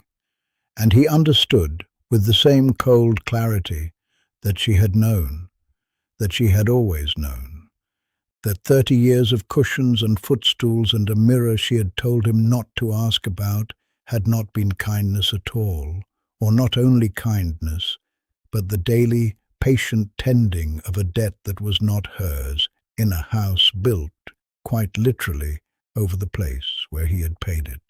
The stone floor did not warm the longer he sat on it, and Filius made no move to stand. His eyes, adjusting slowly to the low grey light that seemed to come from nowhere in particular, not the single high window, not any lamp he could find, had begun to travel past the plaque in his hand, to the shelves that lined the far wall, shelves he had somehow, in the first shock of reading his own signature, failed entirely to see. There were books there. Not books, he corrected himself, getting up at last on legs that still did not feel entirely his own. Ledgers. 6 of them, bound in a dark hide he didn't recognize and did not want to. Each one thick as a brick, and each one, when he lifted the nearest down and opened it on the workbench, filled cover to cover in a script that was not any alphabet he had been taught at Hogwarts. He knew it anyway. That was the worst part. He knew it the way a person knows a smell from childhood before they know it, and it took him a full minute of staring at the close angular marks, each one like a small deliberate scratch, grouped in 5s and 7s, running right to left down the page rather than across it, to understand why his eye kept sliding into a rhythm of reading it. Goblin script. Ledger hand, specifically the compressed commercial variant used for accounts rather than correspondence, which his great-aunt Olagra had taught him to read, a little, one wet August when he was 7 years old and bored, and she had needed someone small enough to fit under the workbench to hold a lamp steady. He turned the pages. Date, then a place name, then a number, then a smaller number beside it that he worked out, after several entries, to be a price in galleons rendered as a goblin fraction of standard weight. Tanner's Venel itself, an entry near the front, dated 14 years back, 3 galleons and some odd nuts. A village in Powys he had never heard of. A street in Leeds. A farm outside Coleraine. Page after page, decade after decade, each line a household somewhere in Britain that had bought. The word in the margin, when he finally puzzled it out, was not cast but housed. A working of the 5th silence, sold to them as a charm bell, a little brass thing to hang by the door that would quiet a colicky infant or a barking dog or a husband snoring, and had never once been told what else it did or where it went, or what it was listening for while it hung there being useful. Filius found his own name at the bottom of the first page, in the ordinary alphabet, in ink that had browned with age, but that he recognized at once because it was, unmistakably, his own hand at 19, careful, a little cramped, the Y looped the way his mother had corrected out of him by the time he was 25. Authorized for sale under Ministry Registration Number 4471-C, per agreement of the 9th of August. Beneath it, in a different hand entirely, spare and hooked and pressed so hard into the page that it had nearly torn through, a single word he did know, because it was the word Olagra used for anyone she considered beneath negotiating with. Signed. He sat down on the workbench stool because his legs had made the decision for him again, and let the ledger fall open on his knees, and remembered. It had not felt like a trap at the time. That was what made it unbearable now, sitting here with the proof of 21 years of distribution spread open in front of him, that at 19, sitting in this same cellar with the same low grey light on his face, he had felt clever. Olagra had laid it out for him plainly enough. In the flat, unornamented way she laid everything out, sitting on an upturned crate with her long fingers folded because goblins do not fidget the way wizards do. "I have made a thing," she had told him, "that is better than anything a wandwork house in London has managed in 40 years, and I cannot sell it, and I cannot register it, and I cannot even put my own name to the paper that proves it works, because the law says a goblin does not carry a wand, and therefore a goblin's charm is not a charm at all, only a curiosity, and a curiosity cannot be sold for money. You carry a wand, Filius. You are 19 and clever, and your father owes the Krells 11 galleons he does not have and cannot get, and I am your great-aunt, and family is family, and all I am asking you to do is write your name where the law requires a name, and let an old woman eat." He had thought at 19 that this was fair. He had thought he could feel the exact shape of the thought even now, and it disgusted him that he was doing something rather brave and rather generous, lending his name the way a person lends a coat, and that the theory itself, the deepened silencing, the third clause with its talk of thinning and binding, had been his own contribution, dressed in her forge words because she had dictated it to him line by line, and he, not understanding a word of the goblin metalcraft underneath it, had simply transcribed what she said into wizarding notation, because that was the only notation the Committee on Experimental Charms would accept. He had not written the third clause. He had copied it, word for word, from an old woman standing over him with her hands folded, in a cellar he had then spent 30 years teaching himself not to remember existed. And in exchange, his father's debt to the Krells had vanished within the week, exactly as promised, and Olagra had never spoken to him again. Not at his mother's funeral 4 years later, where she had stood at the very back in her grey shawl and left before the tea was poured. Not at his own graduation, though she had been invited, and had sent instead a small brass bell wrapped in brown paper with no note at all, which his mother had hung in the hall, and which had rung sweetly and for no reason anyone could determine exactly once on the day the paper was published, and never again. He had thought at the time it was a peculiar sort of gift. He understood now that it had been a test he had failed to notice he was taking, and that the bell had gone quiet because it had, from that day, had somewhere better to listen. He turned another page of the ledger, because he could not seem to stop himself, and found the entries thinning out around 1968, the neat commercial hand replaced increasingly by gaps, and then by a second hand entirely, rounder, hastier, unmistakably Hetty's, though he had never in 30 years seen her write anything longer than a shopping list. She had kept the accounts. She had kept them for years after Olagra, whatever had become of Olagra, had stopped keeping them herself.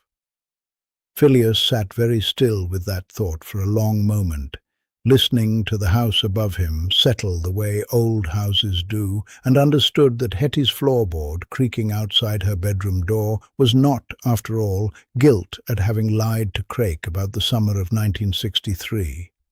It was something closer to grief, held very carefully for 30 years in a cellar he had been too well-mannered to open. He closed the ledger.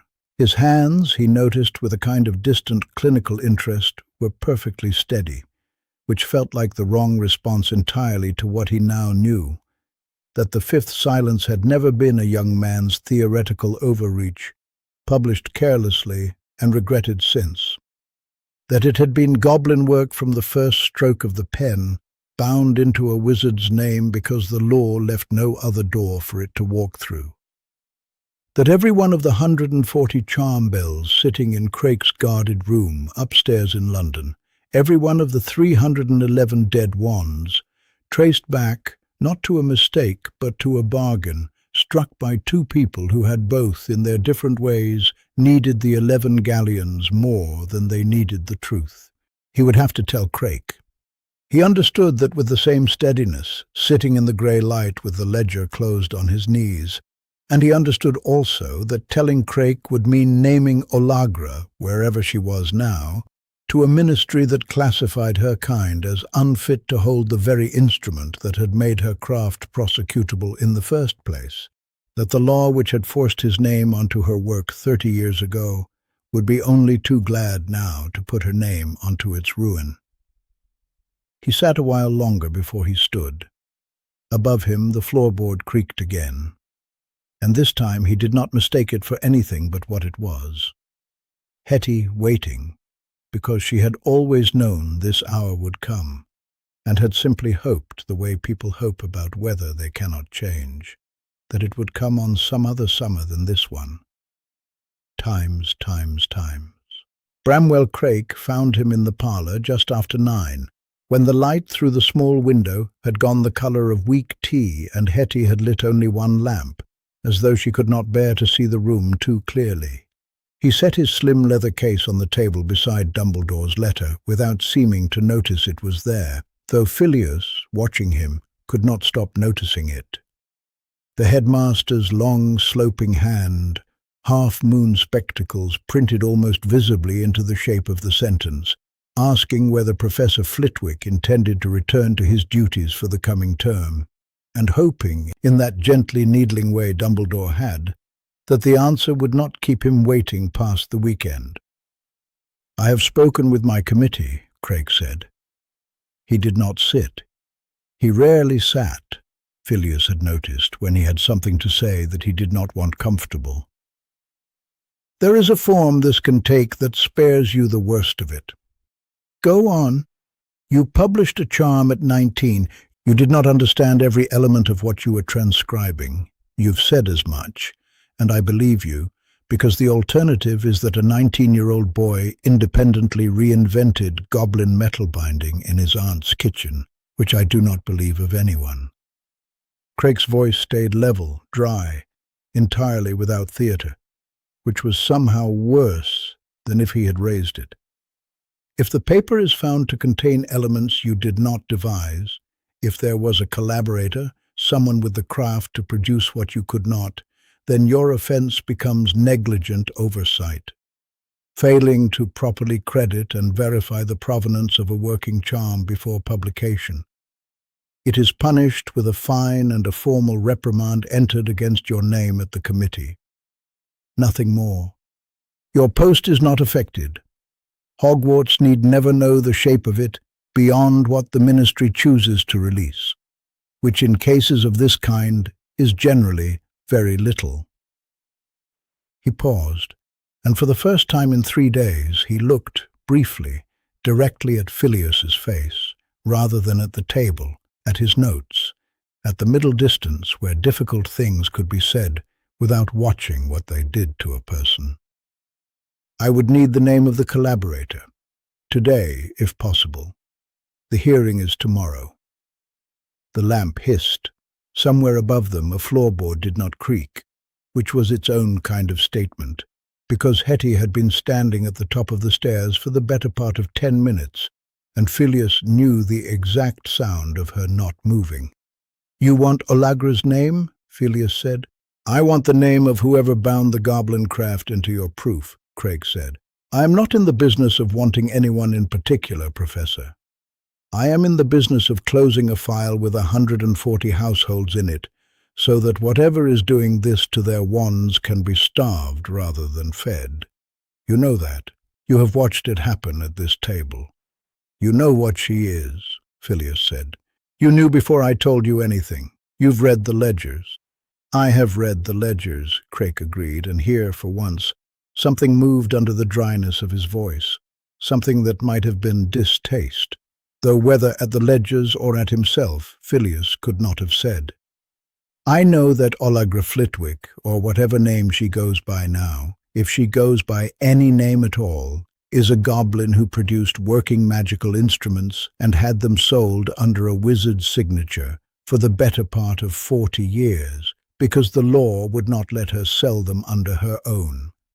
I know that the charge against her, if she is found, will not be negligent oversight. It will be unlawful practice of restricted charmcraft by an unregistered being, compounded 40 times over, and I know, because I have read the same law you have, Professor, and I imagine rather more carefully that there is no fine attached to that charge. There is Azkaban attached to that charge. Or there would be if she is found, which I doubt very much that she will be, because women who have spent 40 years being careful do not generally leave a trail." He let that sit a moment, and then added more quietly, as though it cost him something to say it plainly. "And it will not stop at her. Mrs. Sprigg kept the accounts. She sold the bells across the counter. She will be named as a distributor of unregistered charm work, knowingly, for 30 years. Her husband's name is on the lease of the cellar where the forge sits, I am not offering you her silence as a courtesy, Professor Flitwick. I am telling you what the file will do to this house if it is allowed to read itself the honest way." Filius looked at the letter on the table. Dumbledore's handwriting, unhurried, the loops of the wise, generous, the way his own had once been generous, before Crake's small, careful hand had made him feel, at 50 years old, as though he had never learned to write properly at all. "I hope you will forgive an old man's impatience," the letter said near the bottom, in the particular tone Dumbledore used when he already suspected the answer, and wanted to give a person room to arrive at it themselves. "The castle is dull without its charms, master, and duller still without someone to beat me at chess. And if I give you her name," Filius said, "and she is never found, what happens to the 140 households? To Hetty's wand, that's already dead? To Lem's hand?" "Nothing," Crake said, without flinching from it. "The listening does not stop because we have found who to blame for it. I told you that on the first day, and I meant it. Finding the maker closes the file. It does not close the charm. Those are different problems, and I have never pretended otherwise." He drew a slow breath, the first sign in 3 days that the case had cost him anything at all to carry. "But I can only work on the file I have been given, Professor. The committee wants a name on a form. They do not, forgive me, want the truth, except in the amount that fits the form. If you give them the name they are hoping for, a collaborator, unspecified, deceased, or untraceable, does not much matter which, the file closes tidily and you go back to your castle and your chess, and this house is left alone to solve its own ringing in its own time, with whatever help you and I can still give it unofficially. If you give them the true name, with everything that is true attached to it, the file becomes a prosecution, and prosecutions do not stay contained to the page they start on." The lamp guttered, steadied. Filius thought of Allegra's plaque in the cellar, his own boyish signature beside it. The two names sitting together in the dark for 21 years, like a debt neither of them had ever quite finished paying. He thought of Hetty's ledger, the careful, unpracticed hand carrying on someone else's bookkeeping long after that someone else was gone. Out of what he now understood was not complicity, so much as the particular loyalty of people who have decided a debt belongs to the family and not to any one member of it. And he thought, with a plainness that surprised him, of Dumbledore's letter, which asked nothing of him except whether he meant to come back to the ordinary, forgivable work of teaching 11-year-olds to make a feather float, as if that world and this one could still, after everything in the cellar, be the same world. "There was no collaborator," Filius said. "Not one I can name to a ministry form." Craig did not move for a moment. Then he closed the leather case gently, with the same care he used for everything, as though closing it too hard might be its own kind of unkindness. "That is not what I asked you," he said. "I asked for a name. I did not ask you to decide tonight on my behalf what the truth is worth." "No," Filius said, "you didn't. I'm deciding that part myself." Craig looked at him a long moment, not at the table, not at his notes, but at Filius's face, which he had avoided doing all week precisely because, Filius now understood, he had known this conversation would end somewhere difficult, and had not wanted to watch a man arrive there. "Then I will need you at the hearing at 9 tomorrow," he said. "And I would ask you to think between now and then very carefully about what you intend to say, because once it is said in that room, Professor, I cannot unsay it for you, mercy or no mercy, and neither, I think, can you." He picked up his case. At the door he paused and added in a voice gone almost gentle, the driest thing Filius had heard him say all week. "For what it's worth, I would have taken the name. Most men do." Then he was gone into the dark lane, where the ringing, faint and patient, had already begun again, and Filius sat alone with the lamp and the letter, and did not yet write his answer to either. Times. Lamplight in the cellar had never behaved the way lamplight should. It threw shadows in the wrong direction, and Filius had noticed this on the first night and not let himself think about it since. Tonight he thought about nothing else, because thinking about the shadows was easier than thinking about what he was about to do. He knelt at the forge bench with the mirror, his mother's mirror, small, silver-backed, the one that had shown him grey mist for 30 Julys, and found, where he had not thought to look until an hour ago, a socket cut into the stone lip of the bench, exactly the width of the glass. Goblin work does not waste a shape. If the socket fit the mirror had always belonged there, and someone, Olagra, his own hand, some third person he had not yet been permitted to remember, had made sure of it before he was born to want it. Behind him, in the doorway at the top of the cellar stairs, Hetty stood with one hand flat against the frame, and Ambrose behind her with his arms folded the way he always folded them when he had decided not to say the thing he wanted to say. Craik was there too, his leather case shut and held against his chest like something he might need to defend, though from what, in that room, Filius could not have told him. "You don't have to do this tonight," Hetty said. Her voice had none of its usual brightness in it. "Filius, the hearing's tomorrow. Whatever you find down here, it'll still be here after." "I don't think it will," Filius said. "I think it's been waiting 30 years for someone to ask it properly, and I don't believe it means to wait a day longer than it has to." He did not look up at her when he said it. He was afraid, in a small, precise way, that if he looked at Hetty's face just then, he would lose whatever nerve had brought him down the stairs at all. The ringing had been rising since supper. It had started the way it always started, thin and half-heard, the kind of sound you could still tell yourself was wasps or wind in a chimney. By the time Filius had lit the second lamp, it had climbed past anything the ear could comfortably hold, a single high note with no source and no direction, and upstairs, faintly, he heard the parlour clock stop. Then the kitchen clock. Then, from somewhere above that, the small brass travelling clock Hetty kept on her nightstand, which had never once in 20 summers lost a minute, went silent between one tick and the next. "That's 3, Ambrose said very quietly, and it was the most Filius had heard him say all week. Filius set the mirror into the socket. It sat there as though it had grown from the stone, the silver backing catching the lamp in a way glass should not, drinking light rather than throwing it back.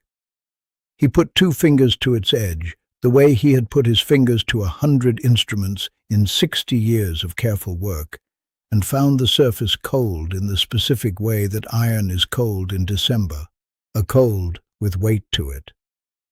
"Mr. Flitwick," Craik said from the doorway, and there was something in the way he used the full name, not Professor, that told Filius the auditor had understood, before Filius had quite said it to himself, what was about to happen.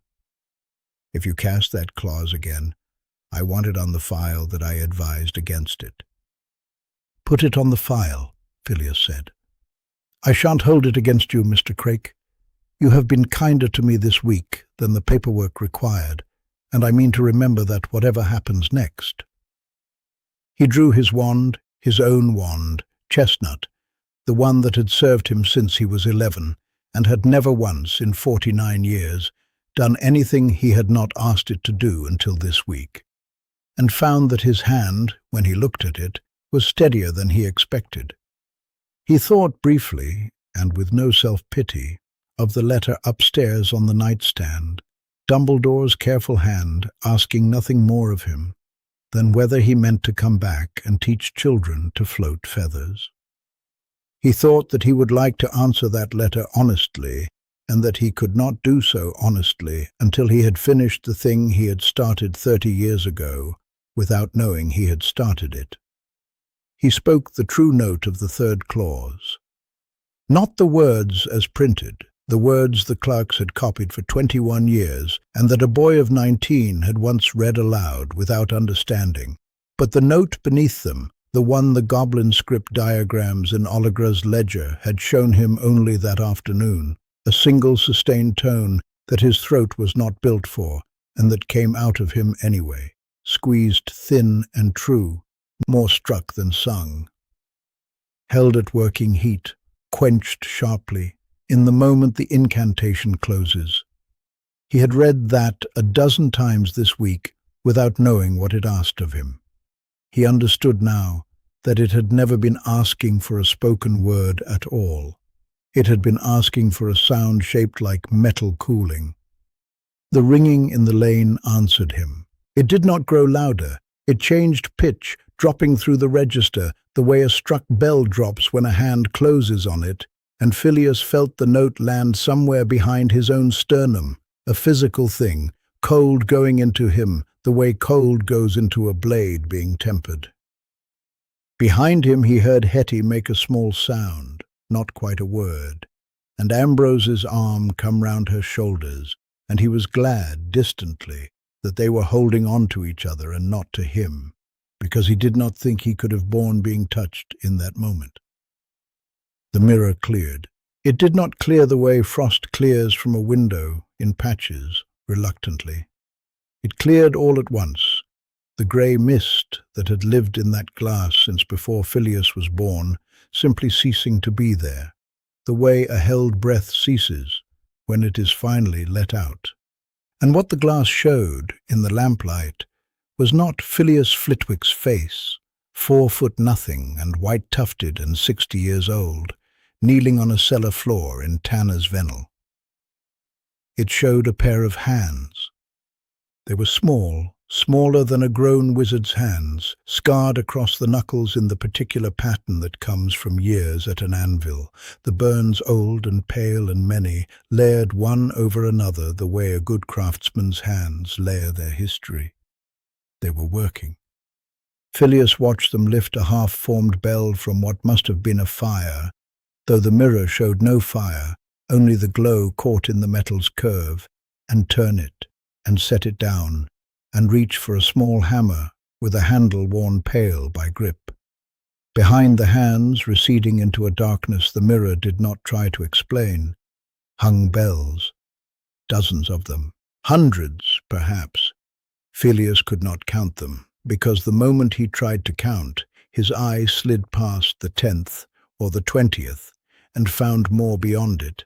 Hanging in rows from a ceiling, the glass never quite let him see. Each one silent, each one waiting, the way the ledger upstairs had waited, the way the cellar itself had waited for 30 years, for someone to come and ask it what it had been paid to do.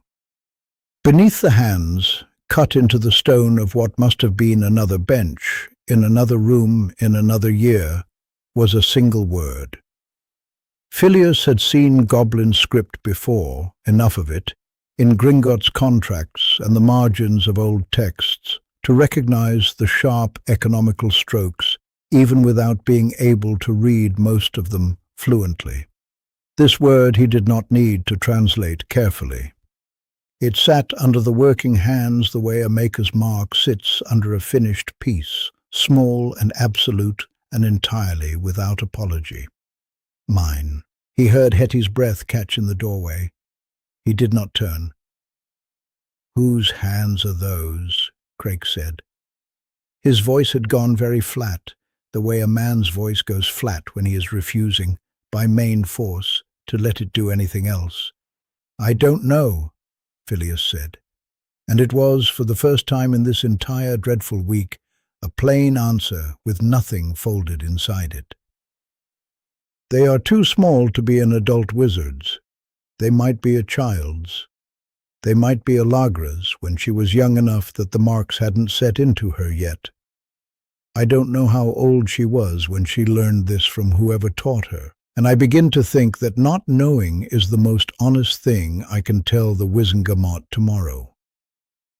He looked at the word cut in the stone, at the flat certainty of it, and felt something in his chest that was not quite grief, and not quite recognition, but stood very close to both. I know what the word means, though. I didn't need Oligra's ledger to translate it. Whoever cut that word into that bench was not naming the bells. They were naming the hall, the whole room, every bell in it, everyone who ever bought one, everyone who ever heard one ring in their own kitchen and thought it was wasps. He drew a breath. Mine. Not the ministry's, not mine, not any customers who paid good silver for a bell they thought would keep their house quiet of unwanted noise. Mine, meaning whoever or whatever was listening on the other end of every single silence that's ever been cast. The clocks upstairs did not start again. The ringing in the lane had stopped the instant the mirror cleared, and the silence it left behind was the worst sound Filius had heard all week, because it was, at last, an honest silence, not manufactured, not withdrawn, not tempered and quenched by anyone's clever 19-year-old cleverness, but simply the ordinary quiet of a summer night in a Scottish lane, which none of them, standing in that cellar, quite trusted any more. Craik was the first to move. He crossed to the bench, knelt beside Filius without being asked, and looked into the glass for a long moment before he spoke.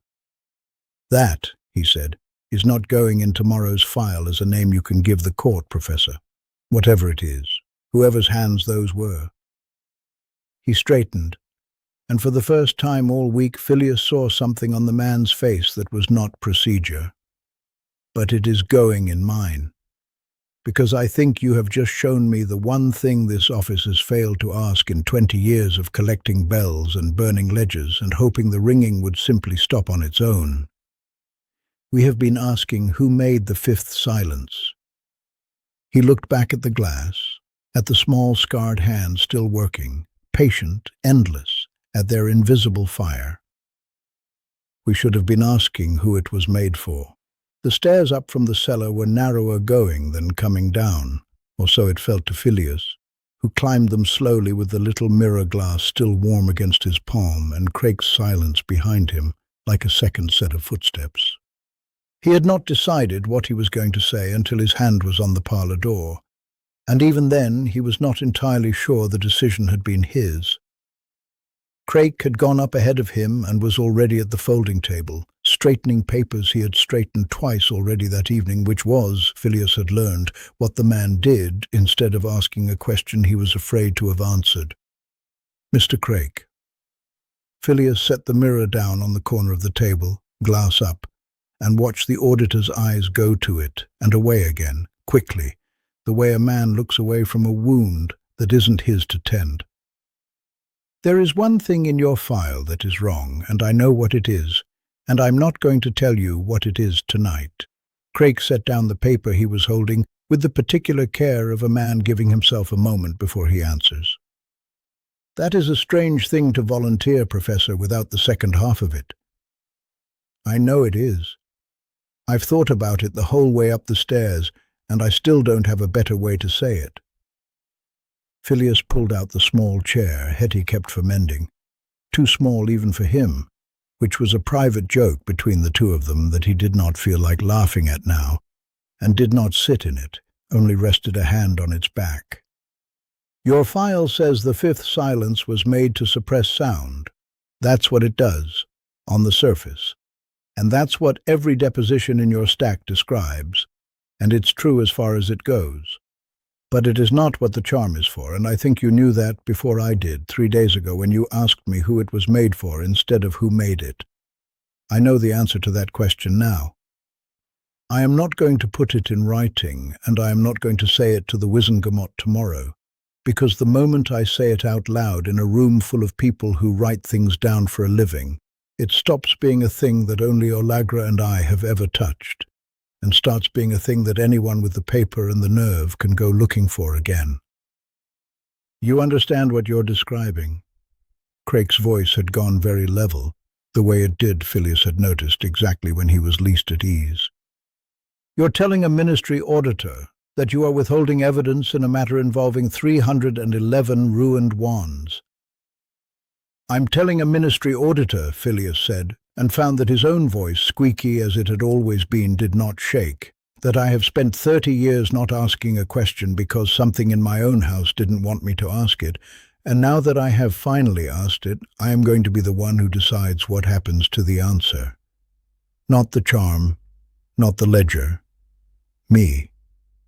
He looked at the small, annotated stacks of paper, the depositions from Kent and Powers, and the village near Berwick, whose name he had let himself forget again, and felt for the first time since the summon sprite had found him in this room, something that was not quite fear.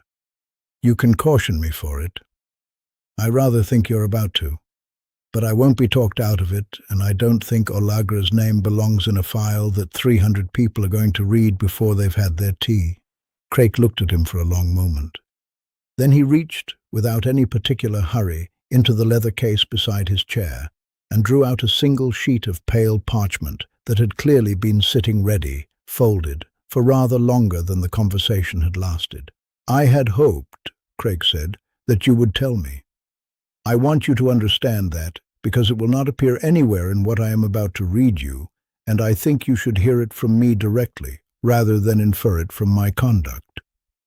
He unfolded the parchment, and his eyes went to it in the particular way of a man reading words he has read many times before and still does not enjoy saying aloud. Filius Flitwick. By the authority vested in the Office of Magical Audit under the statute governing dangerous magical devices, you are placed this evening under domiciliary caution. You will not leave this house or the grounds attached to it without the presence of an auditor of this office until such time as the matter is resolved before the Wizengamot or a further order is given. This caution does not constitute an arrest.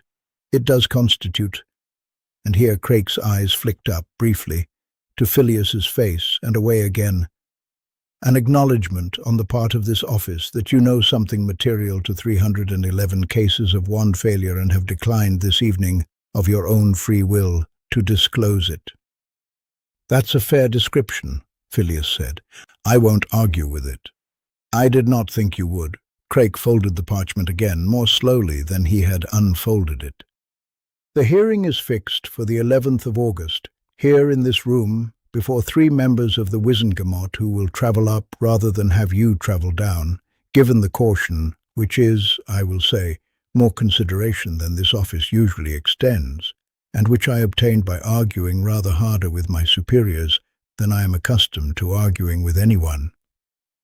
He looked around the parlour, as if seeing it freshly, the folding table buried in depositions, Hetty's good chairs against the wall, and behind them all, still faintly visible on the dresser where nobody had thought to move them, 3 dozen little paper labels waiting for jam jars that had not yet been filled.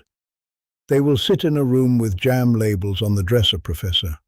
I confess I find that fitting, though I could not tell you exactly why. Because it's an honest room, Filius said, and there haven't been many of those this week. Craig almost smiled at that. The closest thing to it Filius had seen from him in 3 days of folding tables and small annotated handwriting, and then did not, and gathered his papers instead, and said he would sit up a while longer with the ledgers, and that Filius should sleep if sleep was available to him, because tomorrow was likely to want him rested, and it was, in Craig's considered experience, never generous enough to wait for a witness to be ready. Filius went through to the kitchen first. Hetty's gooseberry jam sat in its pan on the cooling range, thick and dark and nearly there, the way it had been nearly there for 3 summers running before this one, always finished a little late, because something else in the house had always needed doing first. He picked up the wooden spoon, gave it one more slow turn. The fruit sighed and settled, the way good jam does when it knows it's done, and lifted the pan off the heat entirely, setting it on the stone sill to cool through the night. Someone in this house, he thought, ought to finish something properly before tomorrow came, even if it was only jam. He wrote the letter at the kitchen table, by the light of one candle, because the lamp in the parlour was Craig's now, and he did not want to ask for it back. Albus, he wrote, and then sat with the pen above the paper for rather longer than the single word deserved. I'm sorry to say I may be delayed at the start of term. Nothing that concerns the school directly, and nothing I think that will still be unresolved by the time the students arrive. But a piece of my own history has come rather forcefully due, and I'm obliged to sort it out in person before a ministry hearing, in a cottage kitchen in a lane you have never had reason to visit. I shall explain the whole of it when I see you, and I suspect you will find it more interesting than I would wish it to be. For now, I will only say that it began with a mirror that would not show my face, and has ended with a plaque under a cottage floor bearing a signature I wrote when I was 19 and did not understand. I am well. I am, for the first time in 30 years, no longer avoiding the question, which is more than I can say for most of the summers I have spent in this house. Yours, Filius. He signed it, folded it, and sealed it with a small tap of his wand that produced gratifyingly no ringing at all, only the ordinary click of ordinary wax, which he had not quite let himself expect. He set it on the hall table for the morning owl. Last of all, he climbed to the small room under the eaves that had been his every July for 30 years, and took his mother's hand mirror from where it had lain, these 3 days, face down in the trunk, glass to the wood, as if not looking at it might undo what looking at it had already shown him. He turned it over. The glass held nothing but his own tired, small, white-tufted face, arriving exactly when it should, no grey mist behind it, and no scarred hands working at any fire he could not see. He laid it on the windowsill instead, face up to the last of the summer light, and he was almost certain of this, though he did not test it by touching it twice, faintly warm.